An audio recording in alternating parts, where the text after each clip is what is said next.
Hi and welcome to Wilson's Promontory. Yes, I'm lying. I'm actually in my office in the reserve at the back of my place. The trip to Wilson's Prom was cancelled at the last second due to the other hiker that I was going with, a bit of tragedy in his family, a bit of sickness there, so he had to pull out, and I totally understand.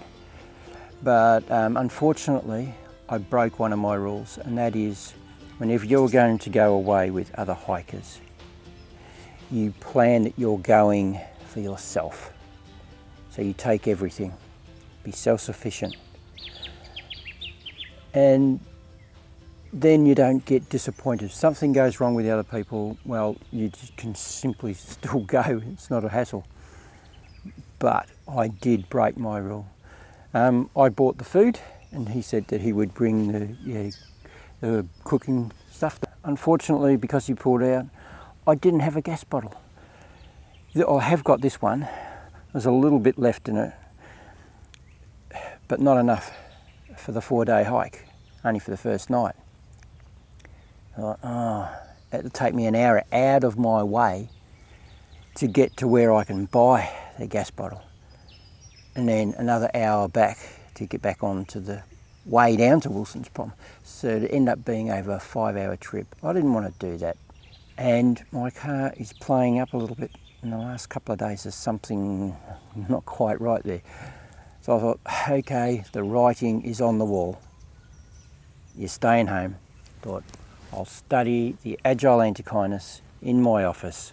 And that's what I'm doing in the back of the reserve now, with all the millions of mozzies eating me to death. Right, so there's 2 female Agile Antechinus in my nesting box up there that I've had here for quite a few years.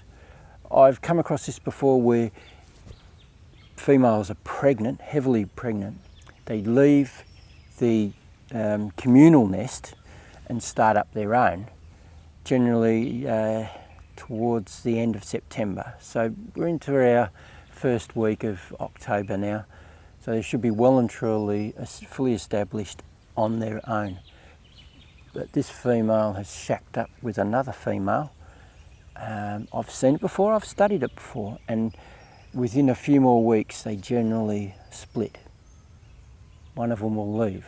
It's the dynamics of how this partnership works, how 2 females, generally older ones, do it, will share a nest. So that's what I thought, come and do, spend as much time as I possibly can sitting here. I did it yesterday for 3 hours. Mozzies absolutely ripped me apart, it kept drizzling, but it's a beautiful night tonight.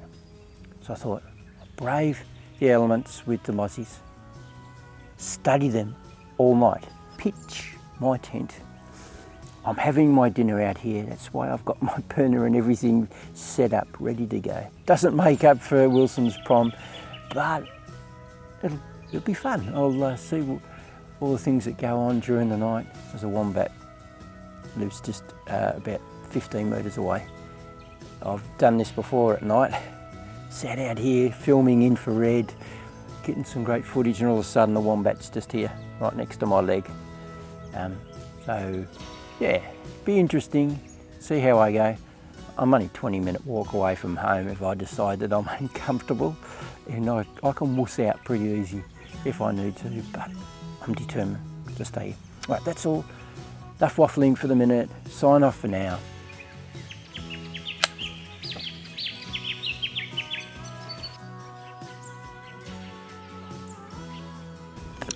Well, I've decided to have my dinner early because the girls are sleeping in.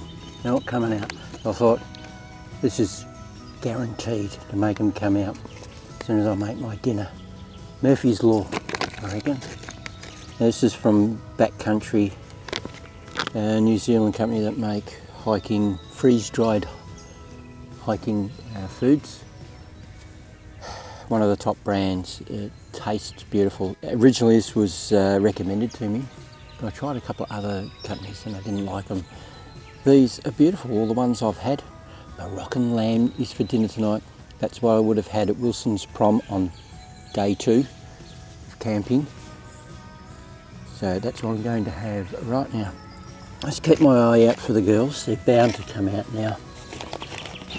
So, sit back and eat this. Right on cue, one of the Agile females comes out of the nest to go off hunting for food. And she's the biggest Agile female I've ever seen, and she's showing no signs of being worried about me being close by.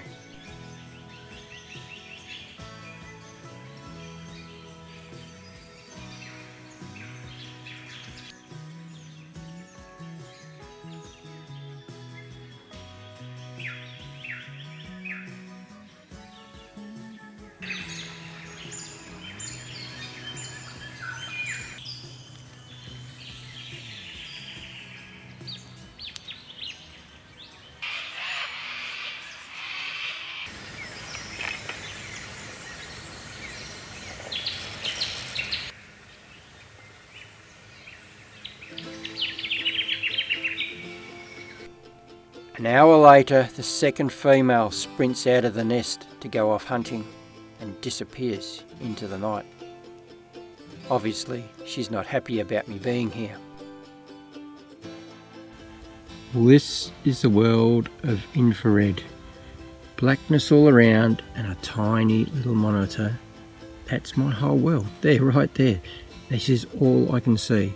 It is so disorientating to the mind. It takes ages to get into the swing, being able to listen with your headphones on through the microphone, what is going on around you, and trying to work out what is there. Now right there is the entrance to the nesting box. I have my infrared light on, which is pretty powerful, and I'll turn the monitor down. It is pretty high.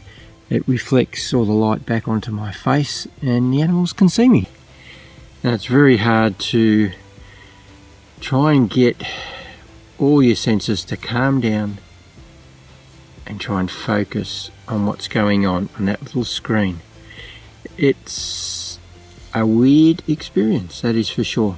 Now I've turned the monitor brightness right down.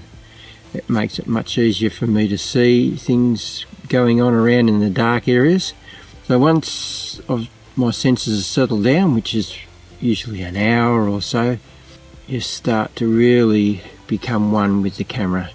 Having earphones on, headphones I should say, that takes a lot longer for me anyway to really start to visualize where the sounds are coming from, because I'm listening through the shotgun microphone that's a couple of meters away from me. It's hard to work out where sounds are coming from, so it does take a long time. So there you go, that's what it's like when you're filming in infrared. It's 11 o'clock.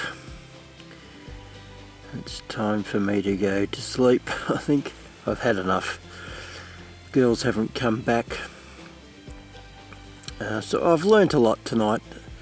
What times that they're coming out and when they're likely to return.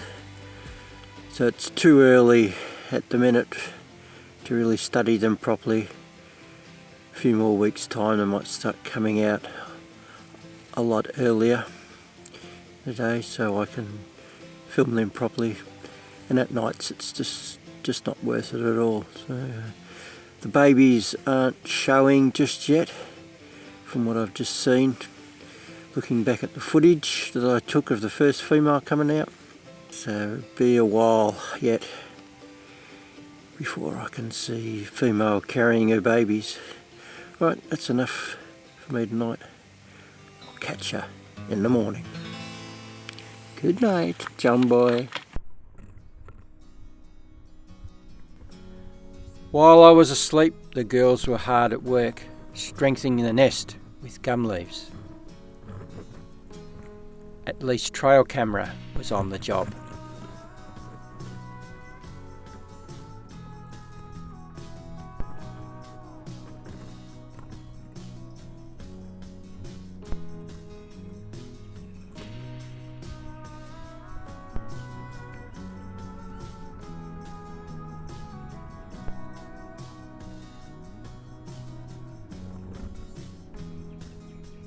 Well, good morning.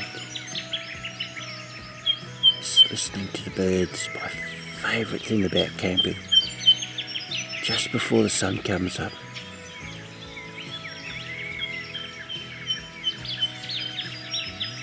They're all singing. There's at least 15 types of birds I can hear. The yellow robin just above my tent, saying good morning. Well, hopefully you can hear what I'm hearing. You can blank out the wind, which is spoiling things a little bit. All those birds singing. Awesome.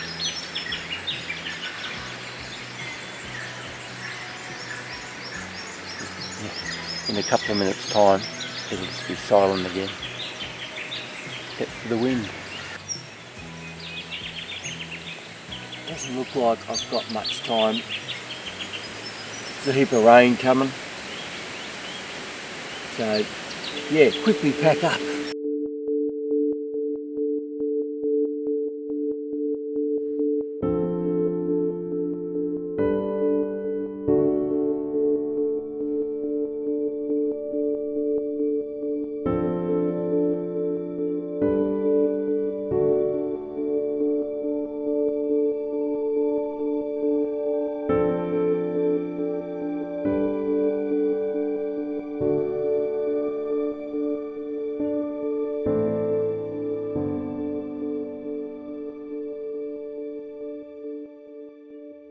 Well, this is my new trail camera, and you've already seen the footage from inside the nesting box. So it's been doing the job for me for the last week or so. Cost me $67, and it's been giving me some beautiful information, a real good education on what's happening with those two females in that nesting box. Now, I bought it about 3 weeks ago,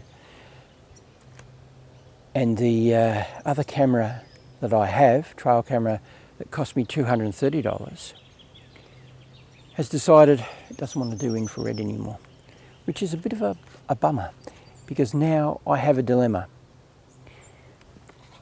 So let me explain my situation to you.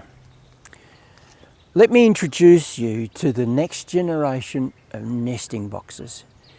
No more trying to find a hollow tree, cut it up, and turn it into a portable nesting box that looks like the inside of a hollow tree and the outside, so that I could film the Agile and make it look like they're in their natural environment. That's all changed now after finding this stump here. The head broke off during the winter, so it gave me an idea of turning it into a nesting box that looks really natural. So I cleaned the top off, cut the back open, hollowed it out, sealed it back up, fiberglass the top, and put a fiberglass lid on it. All designed around this trail camera fitting inside it, and the XF400 that you're looking at me through right now. That does infrared as well. So I can film them in comfort without any hassles. So I get full detail with that camera. This one gives me the information I need when I'm not there. So it's going to be awesome. New technology that's going to work well for me. Now, my dilemma. It's been empty. No female has come near it, and I was thinking, well, maybe next year I might get lucky. I have my ladder over here, and I had to come and get it so that I could take it over to put this back in the other nesting box. As I was passing, I thought, let's just check it. You never know. And there you go. There's a female Agile in there, leaving me with a huge dilemma. Where do I put that one trail camera? Yeah. Anyway, might have to toss a coin for that one. That is all I've got for you today. Hope you enjoyed this little throw together. Me having a sleepover in my reserve, talking about camera stuff. Now, if you'd like to subscribe and get more of this crazy stuff, click on the subscription button down below, hit the little bell, you'll get notification whenever I do anything else. And if you'd like to go and have a look at my channel, click on the icon down below this video. It'll take you to my channel. There's over 80 videos there, all about me practicing at speaking to the camera and improving my skills for making a wildlife documentary that I am going to do. I talk about all things photography, flash photography in the forest environment, birds in flight. Oh man, I've covered it all. Go and have a browse. I also do little documentaries when I go on holidays. There's a lot of fun stuff there as well. So go and have a browse. I'm sure there'll be something there of interest to you. Now just remember, if you don't do, you don't get. So get out there and start photographing and filming wildlife. I'll catch you on the next one. See ya.